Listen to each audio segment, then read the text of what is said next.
எதுவும் பிரச்சனை இல்லையே? இது வரைக்கும் பிரச்சனை இல்ல. எல்லாருக்கும் வணக்கம்.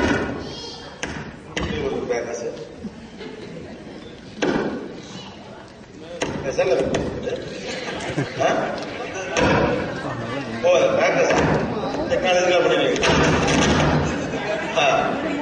சத்தம் கடையில கொஞ்சம் பயமா இருக்கு.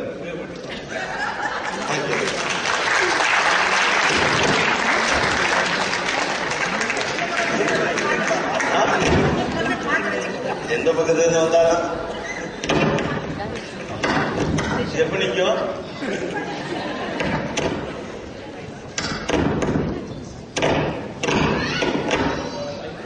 ரெடி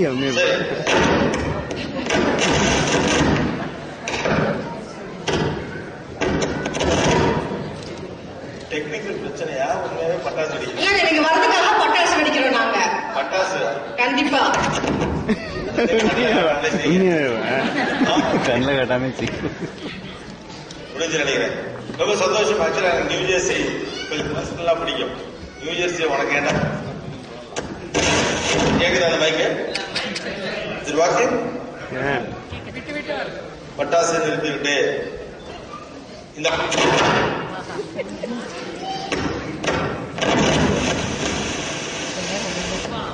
ஓகே இந்த ஆடியோ கொடுங்க. இந்த ஆடியோ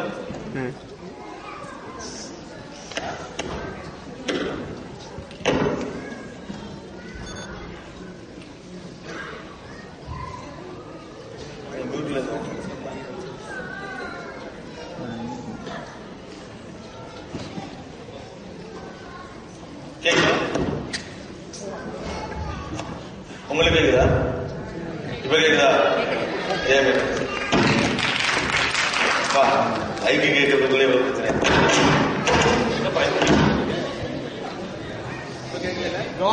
இல்ல கேட்கல. ஹேண்ட் மைக் கொடுத்துருங்க.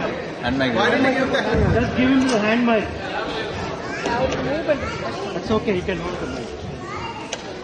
இது கேக்குதா? அப்பா எல்லாருக்கும் வணக்கம். நம்மளால மைக்கேல் தாமஸ் நம்ம சொன்ன மாதிரி நியூ ஜெர்சி கொஞ்சம் பர்சனலா பிடிக்கும். ஏற்கனவே ஒரு நிகழ்ச்சிக்கு நான் இங்க வந்தேன். தேவி நாகப்பன் தான் ஆர்கனைஸ் பண்ணியிருந்தாங்க. வந்தப்ப ஸ்னோ, நானும் எனக்கு ரொம்ப நாள் சின்ன வயசுல இருந்து பொங்கல் வாழ்த்துக்கு அந்த ஸ்னோ படத்தை பார்த்து நம்மளும் ஒரு நாள் ஸ்னோ பார்க்கணும்னு ஆசை. ஆனா அப்ப ஸ்னோவே வராதான். நான் வந்து நேரம் ஸ்னோ வந்துருச்சு. போற வழியெல்லாம் மரமா விழுந்து கிடக்கு. நானே வந்து சேர முடியல. நான் நினைச்சேன் நாமளே போகல, எப்ப ஷோ ஆரம்பிச்சு ஷோ நடக்காது அப்படின்னு நினைச்சேன். போய் பார்த்தா அவ்வளவு பேர் வந்திருந்தாங்க. பரவாயில்லையே, நம்மளையும் மதிச்சு மரதெல்லாம் விழுந்ததெல்லாம் தாண்டி வந்தாங்களே அப்படின்னு ஒரு ரெக்கக்னேஷன் கொடுத்ததுனால எனக்கு ரொம்ப பர்சனலாவே நியூ ஜெர்சி ரொம்ப பிடிக்கும். இந்த முறை ஸ்னோ இல்ல, கவலைப்பட வேண்டாம்.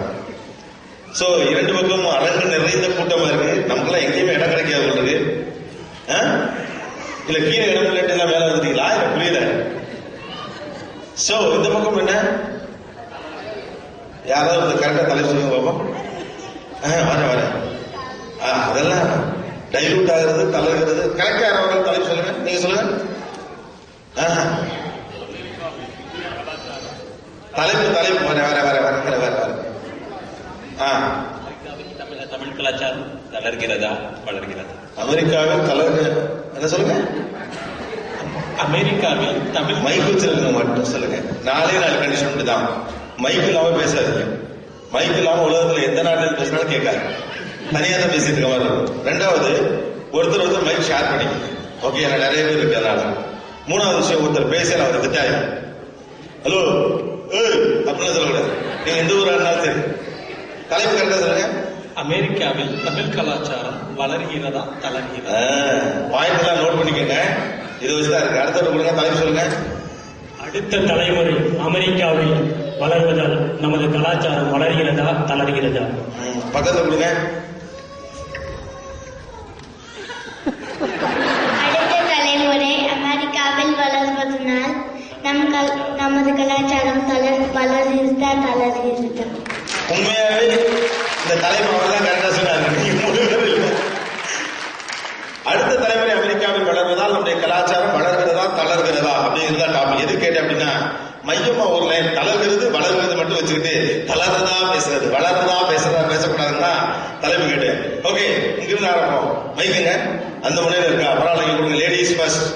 இந்த பக்கம் என்ன, தளர்கிறதா வளர்கிறதா? தளர்கிறது. ஓகே, ஒரு பாயிண்ட் சொல்லுங்க, எந்த அடிப்படையில் தளருது அப்படின்னு நினைக்கிறீங்க? உணவு உடையில என்ன தளர்ச்சி?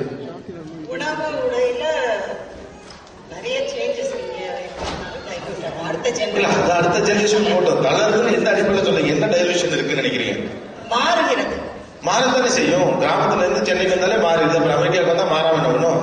அந்த நம்மளுடைய கலாச்சாரம் கோவிலுக்கு போவாங்க. கோவிலுக்கு போவது கூட இங்க இருக்கிற அடுத்த ஜெனரேஷன்ல பாத்தீங்கன்னா ஷார்ட்ஸோடையும் டிஷர்ட்டோடையும் தான் நிறைய பேரை பார்க்கணும். அப்படியா, ஒத்துக்கிறீங்களா? மைக் கொடுங்க. ஷார்ட்ஸ் அண்ட் டிஷர்ட்டோட தான் நம்ம கோயிலுக்குலாம் வராங்களா? மைக் எங்க இருக்கு?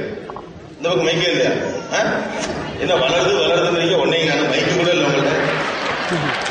இங்க நானும் எல்லா கோயிலுக்கும் போயிருக்கேன்.